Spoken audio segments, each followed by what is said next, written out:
강혜신의 오늘의 미국.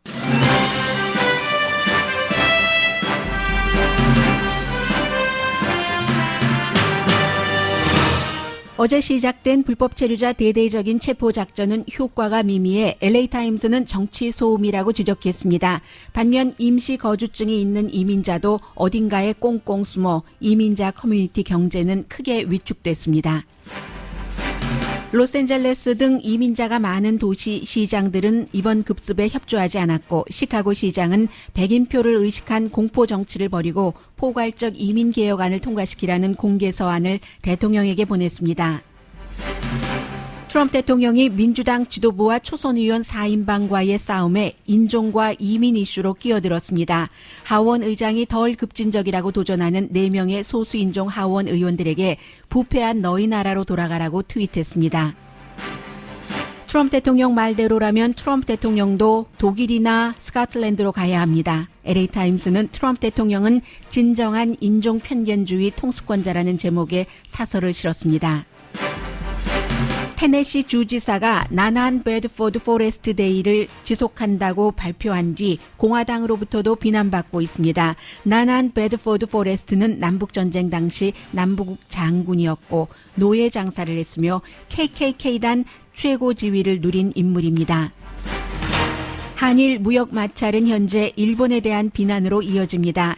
자유무역주의 국가 일본이 한국에 대한 비합리적인 규제로 세계 시장을 교란시킬 수 있다는 지적이 이어집니다. 확장 당시부터 미국 의류업계에 큰 주목을 받아왔던 포레버 21이 구조조정을 합니다. 스타일, 판매망, 세대의 변화가 키워드인데 포레버 21이 다시 확장 동력을 받을지가 주목됩니다. 잘 알려진 뉴욕주 교회의 여자 목사가 재계약에 실패했습니다. 컨퍼런스 기간 중 섹스 토이샵에서 쇼핑했다는 게 이유인데 교구민들은 그 목사를 다시 모셔오라고 청원합니다.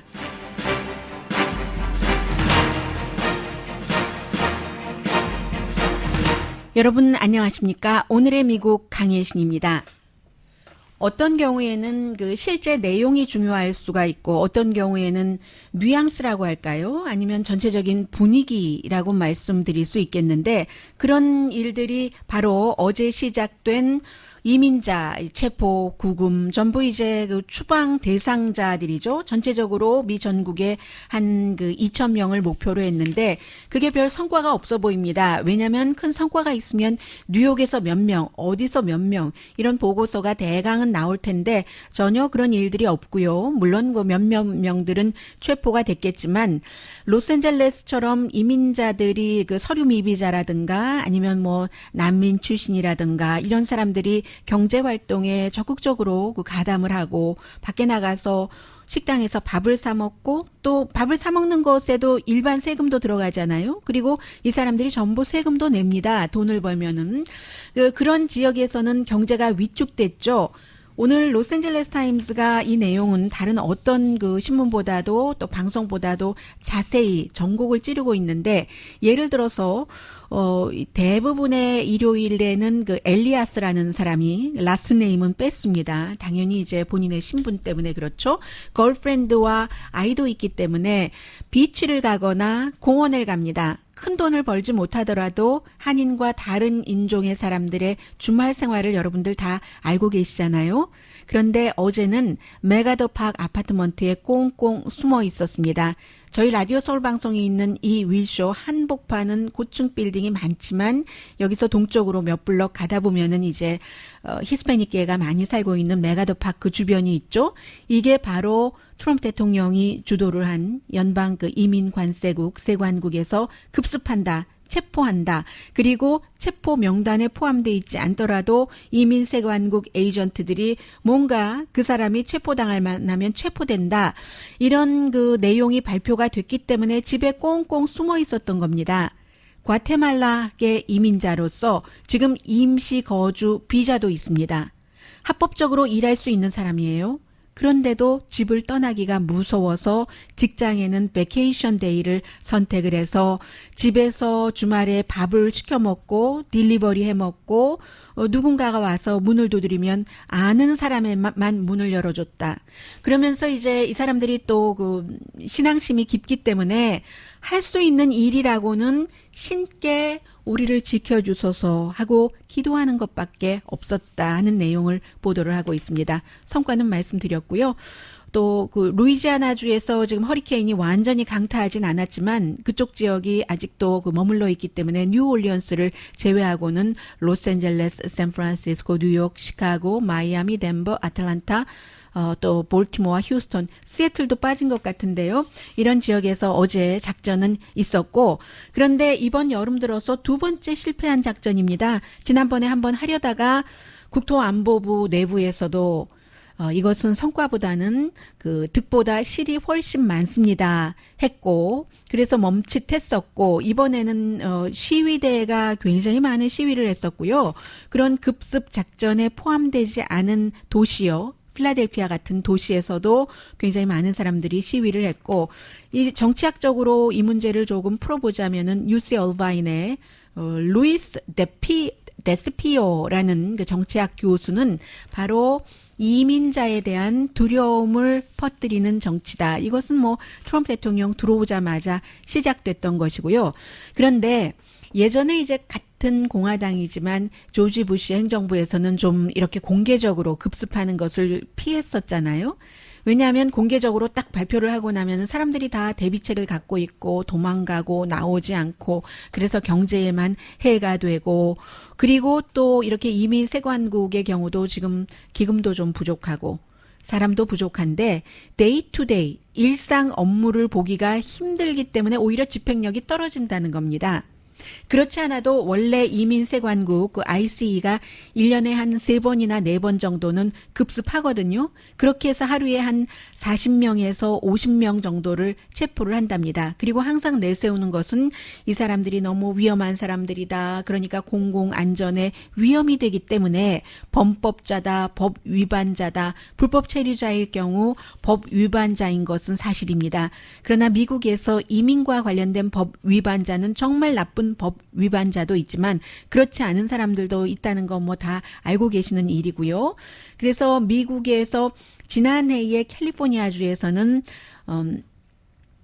지난해뿐만이 아니네요. 한 4년 정도, 지난해 맞습니다. 지난해에 4번 급습 작전을 해서 캘리포니아주 전체적으로 뭐 한 700명 체포됐다고 하거든요. 캘리포니아가 워낙에 불법 체류자가 많기 때문에요.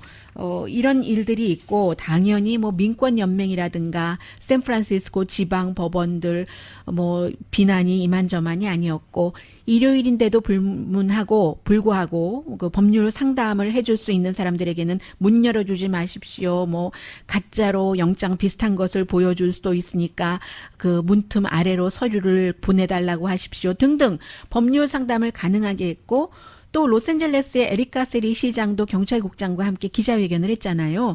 311에 전화해서 도움을 요청을 하라.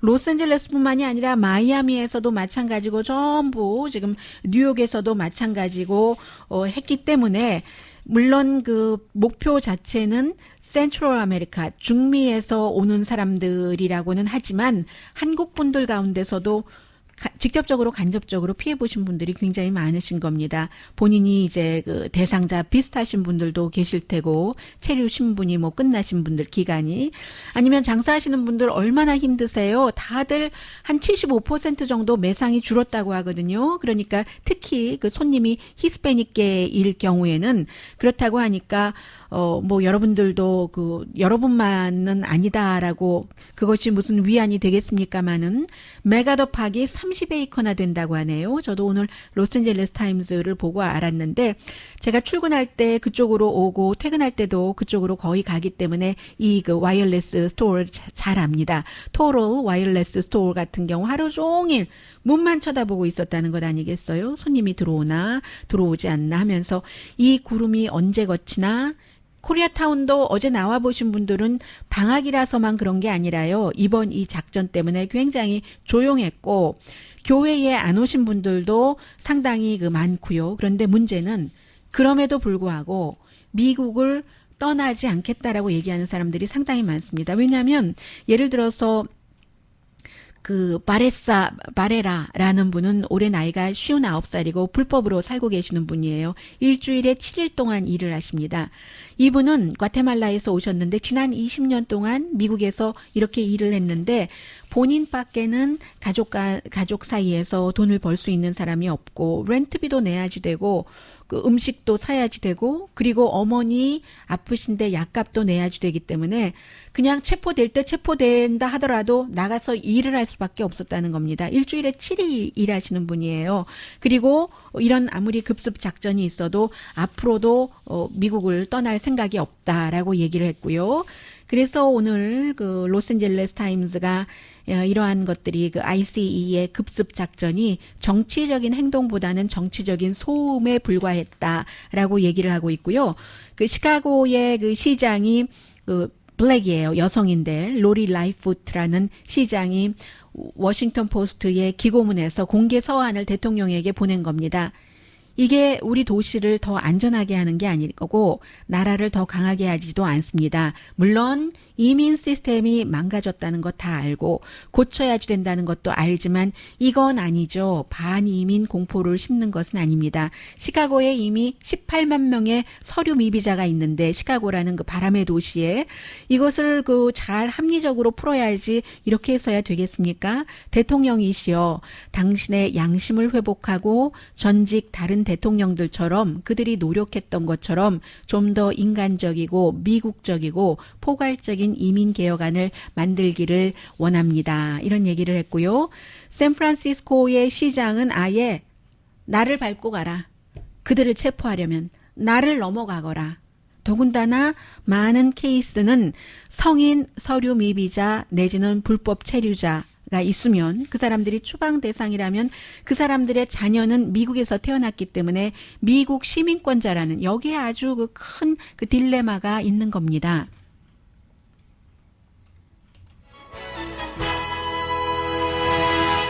그런데 이제 이게 그 트럼프 대통령을 지지하는 사람들 사이에서는 한인분들도 마찬가지예요. 불법은 다 내몰아야지 되는 것 아니야? 라고 하는데 이게 이제 크게는 그 이민 정책인 것이고 이 같은 것은 역시 백인과 백인 아닌 인종 한 반 정도는 이유가 그런 쪽으로도 가거든요. 아직도 미국에 이런 정서가 남아있기 때문인데 오늘 그 NPR 방송이 보도하기를 지금 공화당 주지사예요. 테네시가 미국에서 굉장히 보수적인 지역이잖아요. 빌 리라는 이 주지사가 뭐 테네시주의 그 특별한 법이 있는데 다시 한번 이제 그 토요일에 그 나단 베드포드 포레스트 데이라는 것을 계속하고 그에 대해서 어떠한 그가 했었던 일들을 기리고 하는 것을 해보고 나서 공화당 정치인들조차 비난을 하는 사람이 나왔거든요. 왜냐하면 이 나단 베드포드 포레스트 장군이 남부군 장군이었고 노예제를 지지하는 그리고 그가 노예를 팔고 살아서 돈을 많이 벌었답니다. 그리고 한 번은 그 KKK단의 리더이기도 했고요. 그 KKK단에서 가장 뭐라고 할까요? 그 높은 지위에 있었던 사람이거든요.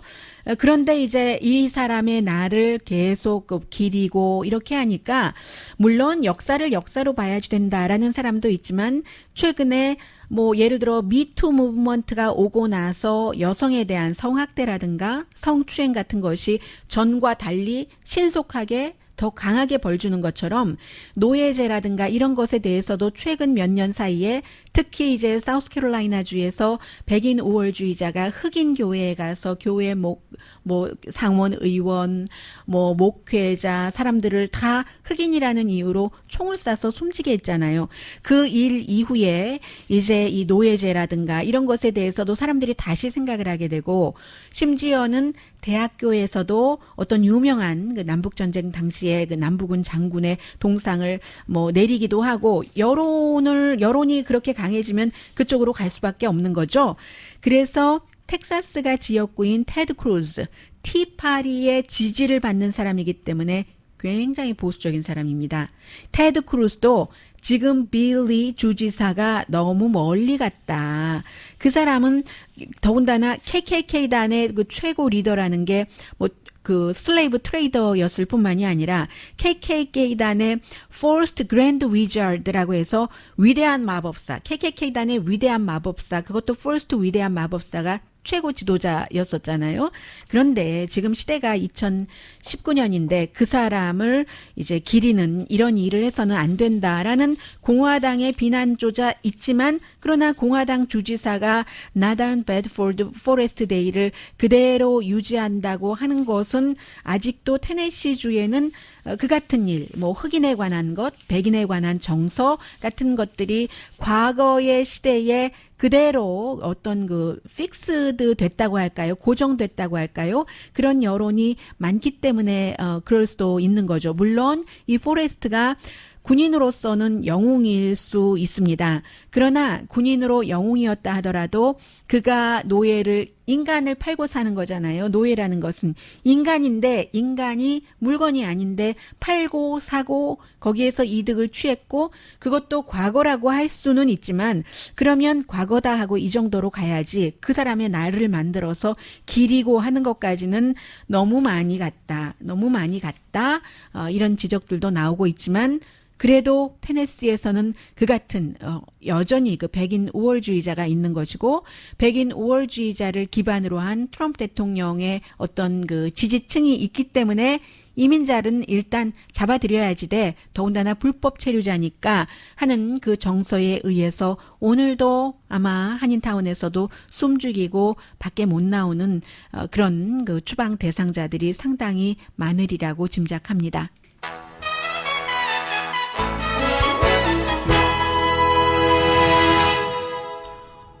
저는 이제 조금 알 것 같아요. 트럼프 대통령이 이 트윗을 하고 저런 그 방침, 조치를 취하면 왜 그러는가. 교란 작전일 경우도 상당히 많거든요. 잠시 뒤에 아주 재미있는 스토리 전합니다. 라디오 서울 방송 오늘의 미국 듣고 계십니다. 네, 더 나갈까요? 아니면 더 나가지 않을까요? 주말에 상당히 이슈가 됐었던 겁니다. 지금 지난 금요일에도 전해드렸습니다마는 민주당의 초선 의원들 어떻게 또 해픈 투비 여성 초선 의원들이에요. 전부.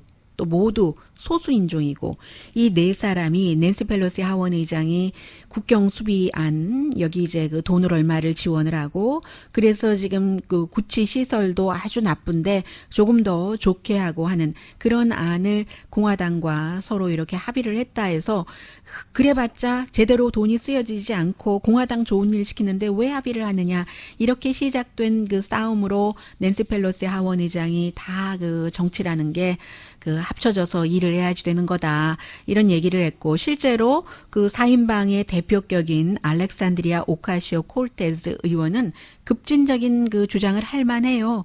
왜냐하면 그쪽 지역은 뉴욕의 지역은 낸시 펠로시 하원 의장의 지역구인 샌프란시스코와 마찬가지로 심지어 낸시 펠로시 의장이 이렇게 얘기하거든요. 우리 지역에서는 사람이 아니라 물 한 컵이 그레스 오브 워러가 출마해도 당선된다. 본인은 아무리 급진적인 그것을 내놔도 당선되는 지역이에요. 재선되는 지역입니다. 그렇기 때문에 그런데 아무튼 그렇게 해서 싸우면서 낸시 펠로시 하원 의장이 좀 살살해라 하니까 알렉산드라 그 오카시오 콜테즈가 우리가 다 소수인종이니까 그렇게 그 차별하는 거지. 인종차별적이야. 이렇게 얘기를 했어요. 그랬는데 거기에 트럼프 대통령이 그냥 확 끼어들어가 버린 겁니다. 그 4명의 의원들 다 돌아가. 아주 부패하고 썩어빠진 너희 나라로 다 돌아가. 라고 얘기를 했거든요. 그런데 너희 나라가 여러분들 자녀분들이 미국에서 태어났으면 그 자녀분이 그 조국을 기본적으로 한국이라고 생각하겠어요. 미국에서 태어나서 미국에서 계속 자라서 미국의 연방 하원 의원까지 됐다면 조국이 미국이라고 생각하지 않겠어요? 3명 의원은 미국에서 태어났고 그리고 나머지 1명 의원만 그 미네소타가 지역구인 무슬림인 그 일한 오마르 의원만 12살 때 소말리아에서 난민으로 미국에 와서 성공해서 이민자였는데 지금은 이제 젊어요. 이 사람은 아마 30대일걸요. 40대인가요? 아무튼 그 연방 하원 의원이 된 사람입니다. 그리고 전부 시민권자예요. 나머지 3명은 뭐 한 사람은 어디죠? 미시간에서 다 본인들의 지역구에서 태어난 사람들이거든요. 돌아가라고 하니까 이 알렉산드리아 그 오카시오 콜테스가 나는 알지. 트럼프 대통령이 우리가 유색 인종이 포함된 꼴을 못 보는 것을 미국에 이런 얘기를 하면서 우리가 지금 우리나라에 미국의 부패를 위해서 싸우고 있는 거야. 이렇게 얘기를 했고요. 그리고 이제 또 다른 그 어머니 아버지는 팔레스타인 난민으로 미국에 왔습니다. 그러나 이제 그 본인은 미국에서 태어났어요. 이 의원 이름 부르기 너무 힘들어요. 아무튼 그 미시건주가 지역구인 이 의원은 당신은 백악관에서 곧 나가고 말 거야. 쫓겨나고 말 거야. 뭐 이런 얘기도 했고요. 백인 우월주의자다. 또 낸시 펠로시, 이 초선 의원들과 말싸움을 하던 낸시 펠로시 하원 의장도 참 미국을 그레이트 어게인 하게 한다더니 미국을 화이트 어게인 하게 하는 게 맞아. 트럼프 대통령은 이런 얘기를 하고요. 역시 마찬가지로 그 일한 오마르 미네소타가 지역구인 소말리아 태생의 난민 출신 의원도 참 화이트 민족주의다. 이거는 사실은 히틀러가 특정 인종을 주장하고 특정 인종이 잘났고 특정 인종이 못났으니까 말살해버려야지 된다는 것과 똑같은 거죠. 미국에는 사실은 그 내셔널리즘이라는 게 있을 수가 없어요. 처음부터 인디안 빼고는 다 다른 나라에서 왔는데 어떻게 있을 수가 있겠어요. 그리고 내셔널리즘이라는 말 자체가 굉장히 나쁜 말이죠. 우리 민족만 최고다 하는 게 예전에 한국에서는 뭐 한민족 최고다라고 얘기했지만 지금 시대가 다 지나서 다 민족마다 특성이 있는 거잖아요.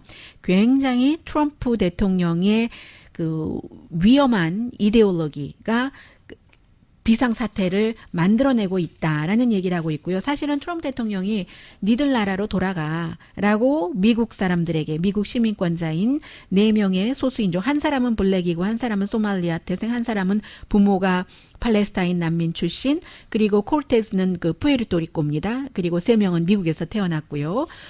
그런 그 대통령이 니네 나라로 가. 뭐 예전에 뭐 쉿톨 이런 얘기 했었잖아요.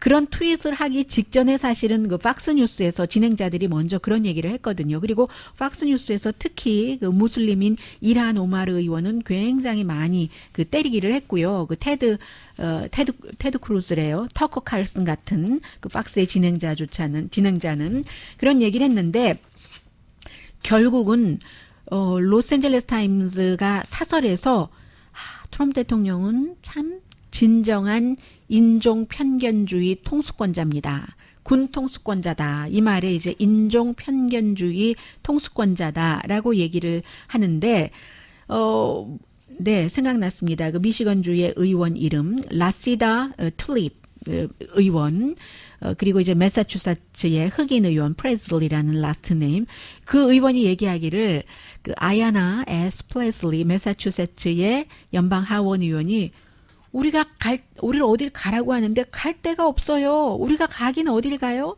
왜냐하면 우리나라가 여긴데 라고 얘기를 하는 겁니다. 돌아갈 수가 없는 거예요. 그리고 오히려 그렇다면 트럼프 대통령이 사실은 이 로스앤젤레스 타임즈가 사설에서 얘기하기를 트럼프 대통령은 사실은 디테일한 것은 상관하지 않는다. 어쩌면 트럼프 대통령을 지지하시는 분들은 한 명 소말리아 태생 난민 출신 그 의원한테 가라고 한 거야 라고 변호하고 싶으실지 모르지만 no way. 왜냐하면 컨그레스 우먼이 아니라 컨그레스 위민이라고 4명의 여성 하원 의원들을 민주당 의원들을 지칭을 했기 때문에 이거 안 되는 거죠. 트럼프 대통령은 그 아주 디테일한 거 상관하지 않고 뉘앙스를 잡아서 합리적인 포인트 없이 왠지 그 분열의 공만 계속 던져대고 있다. LA타임스의 표현이에요. 혼란을 주고 편견을 주고 대립하고 싸우게 하면서 얄팍한 애국심을 악용을 하고 지지자들에게 가장 저급한 그런 감정을 자극해서 또 반대파를 분노하게 하고, 반대파가 분노해서 트럼프 대통령을 공격하면 트럼프 대통령 지지층이 자신을 딱 보호하게 하는 이 같은 민중 선동을 한다. 정말 슬픈 일이다라고 얘기를 하고 있습니다. 트럼프 대통령 가족도 한때 다른 곳에 살지 않았는가? 유럽에 살았잖아요. 그러니까는 그 트럼프 대통령도 그럼 어머니의 고향, 할아버지의 고향으로 돌아가든지라고 얘기를 하고 있고요. 왜냐하면 엄마 측, 뭐 아빠 측 그 가게에 그 이민 온 게 다르니까는요. 그래서 이런 모든 것들이 또 트럼프 대통령이야말로 그 오바마가 케냐 태상이라고 거의 제일 처음에 시작한 사람 가운데 한 사람이고요. 외국인을 혐오하는 거다. 이것은 사실은 크게 나가면 여성 민주당 의원들 블랙, 소말리아 태생, 또 콜테즈, 히스패닉계, 또 누가 있습니까? 팔레스타인, 중동계 이런 의원들뿐만이 아니라 만약에 거기에 에이시안 여성 그 연방 하원 의원이 포함되어 있다면 에이시안도 마찬가지인 겁니다. 아무튼 트럼프 대통령은 항상 주목받는 헤드라인을 원하고 이게 그런 문제인데 이 미끼에 걸려들면 안 된다. 이 뉴욕타임스의 표현이에요. 베이트에 걸려들면 안 된다고 하는 것. 어떻게 안 걸리느냐? 무시하면 된다.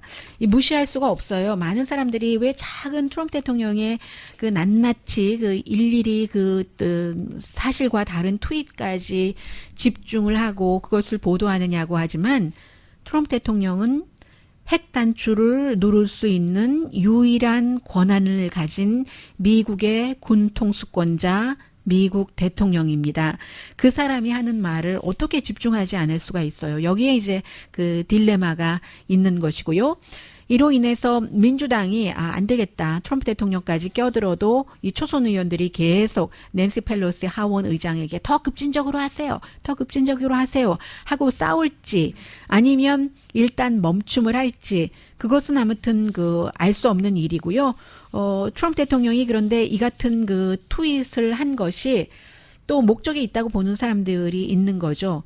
주말에 그 마이크 펜스 부통령도 국경 쪽에 가서 구류돼 있는 난민 신청을 하려고 온 사람들, 이민 신청을 하려고 오려던 사람들을 그곳에 가서 막상 보고 나니까 이제까지 너무 뷰티풀하고 뭐 아무렇지도 않고 이런 말을 할 수가 없어진 겁니다. 그러니까 그런 것에서 이슈를 좀 돌려보려고 그런 것이 아니냐 뭐 이런 얘기도 하지만 누가 알겠어요. 다만 분명한 것은 대통령이 미국의 435명밖에 되지 않는 연방 상원 의원 가운데 4명의 민주당 여성, 그것도 또 하필 전부 소수인종 여성들이에요. 그런 그 여성들에게 니네 나라로 돌아가라 라는 트윗을 했어도 공화당은 침묵하고 있고 어떤 사람들은 트럼프 대통령 전혀 상관하지 않고 더 나갈 것이라고 얘기하는 사람도 있거든요. 일부 아주 좀 보수적인 그런 그 공화당 매체에서는 트럼프 대통령이 지금 이거 자회 행위를 한 거네 라고 얘기를 하고 있는데 뉴트 깅그리치 전 연방 그 하원 의장이라든가 지금 와이프가 트럼프 대통령에게 잘 보여서 정치 경험 뭐 전혀 없고 뭐 외교관이니까 상관은 없습니다만 세 번째 부인이 바티칸의 대사로 가 있는 뉴트 깅그리치 그리고 린지 그레이엄은 트럼프 대통령 오늘 그 팍스 앤 프렌즈에 출연을 해서 트럼프 대통령 뭐 크게 비난하지 않았고요. 공화당이 이제 인종을 가지고 대통령이 이렇게 얘기를 해도 침묵하는 것이 어디까지 이게 통할 수 있을지 그것도 이제 조금 봐야 될 것 같아요. 지금 7월 중순인데 오늘 딱 7월 15일이죠. 내년 11월 달에 선거 치러지기 전까지 트럼프 대통령이 자극적인 것을 많이 줬기 때문에 그 지지자, 유권자들에게 더 자극적인 것을 줘야지 되잖아요.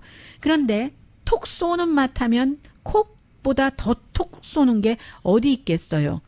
뭐 콕 아니면 펩시잖아요. 그 이상을 내놔야지 되니까 그 이상 어디까지 내놓을 것인가. 그러면 거기서 터지고 말 것인가. 아무튼 그런 문제가 있고 린지 그레이엄 같은 경우는 그 국경지대에 있는 구치소에서 미국에 와서 좀 어떻게 살아보자고 하는 또 그 의원들이 가서 조사를 할 때 내가 잘못했어요. 용서해 주세요. 제발 미국 땅에서 나 좀 먹고 살 수 있게 해 주세요 하고 용서를 빌었다고 하는데 그런 사람들이 그런 시설에서 누워서 잠을 잘 수 없고요. 하도 많은 사람을 세장 같은 데다가 케이지에다가 가둬 놓으니까 그리고 세멘트에 이불도 아니고 그 뭐 그냥 반짝반짝거리는 그런 종이를 이불 삼아서 자야지 되고 일부는 누워 있고 일부는 이제 쭉 그 케이지 그 철장 끝에 서 있을 수밖에 없고 그리고 뭐 한 달 동안 목욕을 못 했다는 사람도 있고 냄새가 진동을 하고 그런데 린지 그레이엄 의원 같은 경우는 그 사람들 그런 곳에서 400일을 살아도 나는 상관하지 않아라고 얘기하는데 미국은 그런 나라가 아니었고 그리고 국제법상에도 맞지를 않습니다. 난민 신청을 하려고 하는 사람들에게는 그 적절한 어느 얼만큼 기간, 며칠 또는 뭐 얼만큼의 기간을 그 구치소에 있고 그 다음에는 또 어디로 보내야 되고 먹을 것, 뭐 칫솔, 치약 잘 줘야지 되고 이런 게 있거든요. 그렇기 때문에 그 국경지대의 난민 수용소를 보고 온 많은 사람들이 하는 얘기가 이건 관타나모 수용소보다 훨씬 못하다. 포로, 전쟁 포로보다도 더 나쁘게 대우하고 있다. 이런 얘기가 있는데 아무튼 지금 그 여성 그 민주당의 4명의 초선 의원들이 굉장히 그 거세기 때문에요. 거세고 거침없습니다. 그리고 트위터로 팔로워도 굉장히 많이 갖고 있는 사람이기 때문에 펠로시와 전쟁을 할 것인가, 트럼프 대통령과 전쟁을 할 것인가, 어디로 갈지 공이 아무도 모르죠.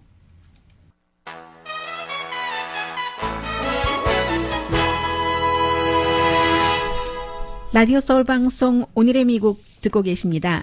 처음에는 가만히 두고 봤어요. 그러다가 이제 한 일주일쯤 지나니까 이게 무슨 사건인가 하고 미국 언론이 한국과 일본의 무역 마찰이요. 징용 갔던 사람들에게 배상해라라는 한국의 헌법재판소의 판결 그리고 이제 뭐 위안부 이슈 그런 것과 관련해서 한국이 막 그 지금 성행하고 있는 반도체 사업에 뭐 삼성 등등에 큰 해를 주기 위해서 딱 타겟을 삼아서 몇 가지 물질을 수출하는데 그것을 수출이 조금 늦고 어렵게 하기 위한 그런 조치를 일본이 했잖아요.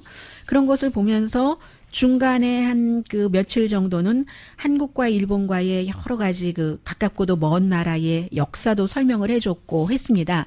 그러다가 이제 어제 오늘 사이에는 확실하게 이번 이 조치는 일본이 잘못됐다 하는 게 이제 국제적인 그런 그 평판, 국제적인 결론이라고 할까요? 그렇게 된다고 보시면 될 것 같습니다. 그리고 이제 이런 것들이 시작된 것은 오늘 제가 뉴욕타임스의 기사를 보니까 한 2주일쯤 전에 처음 이 문제가 시작됐었을 때 블룸버그 뉴스가 보도한 것과 똑같네 라는 생각을 하게 되는데 역시 블룸버그 뉴스가 그 경제 전문지이기 때문에 또 그쪽 이슈에서 파고드는 데는 좀 다른 매체보다 빨리 봐야지 되는 게 그들의 임무이기도 하고 빨리 보고 제대로 보고 하는 것 같습니다. 대신에 이제 뉴욕타임즈에서 조금 더 플러스를 시켜서 보도를 했는데 이 일본이 G20 정상회담을 오사카에서 개최를 하면서 얼마나 그 자유시장 경제를 강조를 했어요. 그리고 이틀 뒤에 한국에 딱 이렇게 한 것이잖아요.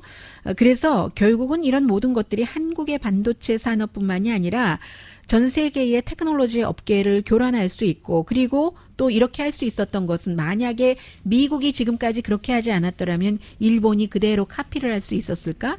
미국 트럼프 대통령이 지금 뭐 일본이나 유럽 자동차가 미국 국가 안보에 위협이 된다고 하잖아요. 일본도 그 화학 물질이 일본 안보에 위협이 된다면서 증거는 아직까지 제시하지 않았고 한국이 그 물질을 수입을 해서 디스플레이나 여러 가지 반도체 칩에 쓰이는 물질을 북한으로 보내줄 수도 있다 하는 식으로 지금 주장을 하고 있어서 한국이 유엔이 조사해라 우린 그런 일 없다고 얘기를 하고 있는 것이고요. 그런데 트럼프 대통령이 그런 주장을 너무 많이 해왔기 때문에 그대로 그 카피를 한다 하는 얘기를 하고 있습니다.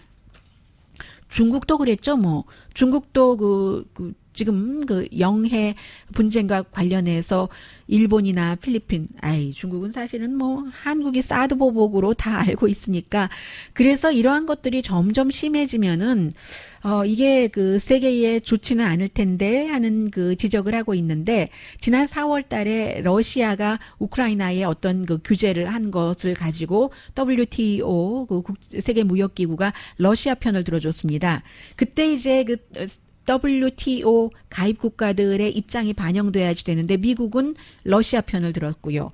이번에 24일, 25일입니까? WTO에서 다시 한일 간의 이 무역 마찰을 에 대해서 심의를 할 때 미국이 어떤 편을 들지는 모르겠어요. 지금 한국에서 대표가 2번이나 와서 미국도 우리 입장인데 일본이 한미일 3국 회의를 거부한다고 하네. 하지만 미국도 실제로는 직접적으로 뭐 뚜렷하게 중재하고 싶어하는 그런 마음은 아니거든요. 그래서 이제 이런 정도 지금 굉장히 그 문재인 대통령을 일본이 압박하고 있다. 아직은 한국의 비즈니스 업계에서 문재인 대통령을 지지하지만 지금 뭐 새로운 물체를 찾기가 힘드니까요. 그게 뭐 일본에서 전 세계 납품의 90%를 하고 있고 일본 것이 워낙에 그 품질이 좋기 때문에 쉽게 대체할 수 있는 기술이라든가 대체 물체가 나오지 않고 있는데 일본이 미국을 카피해서 국가안보 위협이라고 하면서 이런 식으로 다른 나라의 어떤 그 무역 규제 같은 것을 하는 거 이것은 이제 경고한다 하는 식의 보도였고요. 그리고 저희 이수연 기자의 보도로 들어보셨을 텐데 제가 혹시 조금이라도 다를 수 있다면 다른 포커스에서 좀 전해드리겠습니다. 어제 새벽이었어요. 로스앤젤레스 타임즈가 5시에 Where did Forever 21 go wrong? Forever 21이 어디를 잘못했지? 하는 제목으로 기사를 썼는데 지금 이제 구조조정을 하느라고 전문가들을 막 하이어하고 있으니까요. Forever 21이 한참 막 성장할 때는 인스타그램에 10년 전에 10대 소녀들이 유명인처럼 옷을 싸게 드레스를 입고 싶어 했잖아요. 그때 잘 됐었죠. 본인이 좋아하는 그 아이돌 옷을 패스트 패션이라고 했잖아요. 해서 쇼핑몰 같은데 앵커몰로 많이 들어갔는데 그때부터 일부 분석가가 조심해야지 되는데 너무 크지 않게 이런 식으로 경고를 했는데 그 경고와는 상관없이 너무 그 확장을 하다가 재정적인 어려움을 겪어서 파산을 피하기 위해서 지금 구조조정을 하고 있다. 세계에 한 800군데 스토어가 있는데 스토어가 뭐 어떤 스토어는 뭐 거의 뭐 10만 스퀘어피트 된다면서요. 몇 층짜리도 있고 연 판매가 30억 달러가 되고요. 아무튼 그런데 지금 뭐 이게 처음에는 밀레니얼 세대를 했는데 밀레니얼 세대가 보다 이제 점점 더 젊어지는 세대 81년부터 96년 사이에 태어난 세대가 밀레니얼인데 G 그 제네레이션 하면은 90년대 중반부터 2010년대잖아요. 이 세대들은 스타일도 다르고 또 이제 그 뭔가 그 물건을 사는 방식도 더 온라인에 접근하고 사실은 이게 Forever 21만의 문제가 아니라 H&M 그 스웨덴의 이 그 업체도 마찬가지인데 가장 중요한 것은 넘버원 스타일. 사람들은 쿠키 컬러에서 나온 옷을 원치 않습니다. 똑같은 스타일, 유니크한 걸 원하는데 빨리 카피해서 빨리빨리 나오고 싼 것은 좋은데 그렇다. 판매망은 좀 전에 말씀드렸고요. 몰 트래픽이 또 없어지니까 더 이런 것들이 아주 크게 벌려놨으니까 힘든데 4층짜리 매장을 사람들은 들어가기를 원치 않는다. 이런 얘기들을 하고 있고요. 해서 지금 뭐 다운사이징도 하고 또 뭐 리스 스토어와 어떻게 해야지 되는가 여러 가지 새로운 융자도 받고 있고 한다는 얘기인데 그 이름도 조금 바꿔보고요. 패션 21으로 이름도 바꿔보기도 하고 하는데 아무튼 그 남자, 어린이, 임신, 임산부 플러스 화장품까지 계속 그냥 쉼 없이 쫙 늘려놨는데 이게 매장에서 온라인으로 바뀌면서 스타일도 사람들이 바뀌면서 아주 그 어려워졌다 해서 사실은 사람들이 두고 보는 거죠. 이게 포레버 21만 그런 건 아니에요. 그 어린 청소년들이 그렇게 좋아하는 아버크롬비 피치라든가 아니면 조금 젊은 여성들이 좋아하는 BCBG 맥스 또 다 마찬가지 이런 상황을 겪었기 때문에 갭도 그랬어요. 해서 사람들은 이 포레버 21이 어떻게 이 난국을 해칠 것인가 지켜보고 있습니다.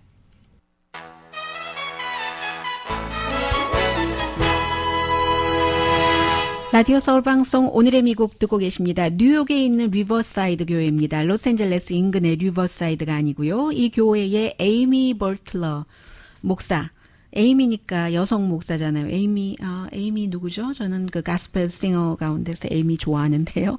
이분이 재계약을 못했어요. 그런데 교구민이 어제 우리 목사님을 돌려주세요 하고 청원서에 서명하는 것을 나눠주기 시작했는데 굉장히 그 보수적인 복음주의 그런 기반에서 자랐는데 하와이에서 그런데 복음주의 보수적인 그런 바탕에서는 목사가 되기 힘들잖아요.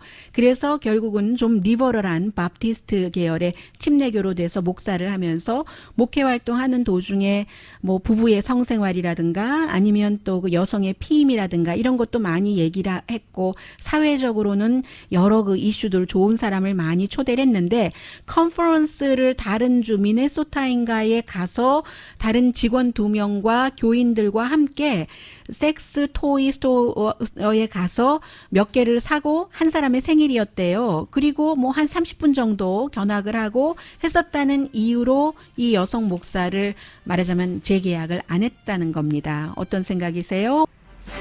그랬군요. 그 이민 세관 단속국이 대대적으로 하지도 못했고 뉴욕에서 3명 잡았고 마이애미는 아예 시작조차도 안 했고요. 사람들이 다 비밀 쉘터에 숨어버리고 등등 해서요. 강혜신이었습니다.